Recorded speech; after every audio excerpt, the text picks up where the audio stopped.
Does sleep get better with age? A lot of us don't think that. In fact, the common person thinks that as we age, we get less sleep.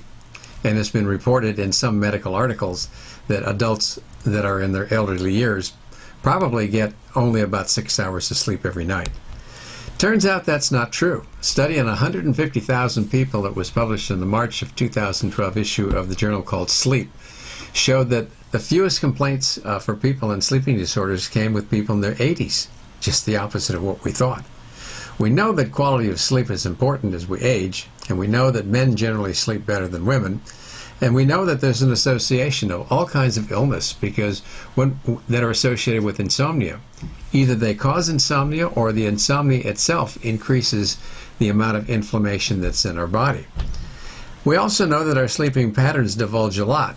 Based on how you sleep, we can tell a lot about whether or not you have anxiety or depression, or you have sleep apnea, or if it's pain or whatever. Generally, people who can't get to sleep at night are the ones who are having the most anxiety. It may take anywhere from a few minutes, maybe 15 or 20 minutes, up to a couple of hours if our mind is just racing.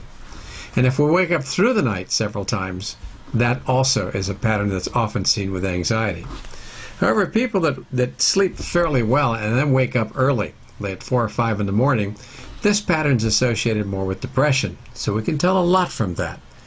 We also know from some of the studies that were done by the American Cancer Society back in the late 50s on about 1 million people that the most important lifestyle factor that predicts all-cause mortality isn't smoking, it's not being overweight, it's not lack of exercise, it's lack of sleep. You get less than 4 hours a night of sleep, your risk for all-cause mortality is the highest in that group. So we really need to get our sleep. We also know that if we don't get good sleep, that we have immune suppression.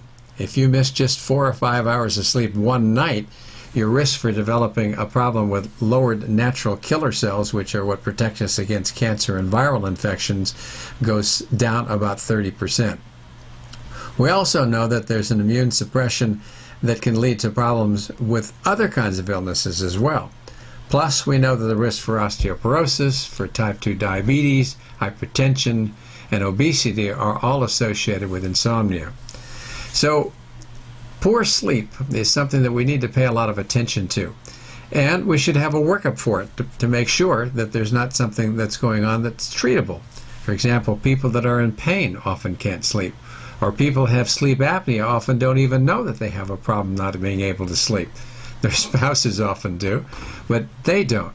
So taking a sleep apnea test is a good thing because it's usually a pretty straightforward way to improve the amount of sleep we get as well as all the complications that lead for it. So according to this study in the journal Sleep, we do sleep better as we get older, at least the perception that we sleep better is true. And that's a good thing because as we age, at least we can learn how to sleep a little bit better than when we were younger.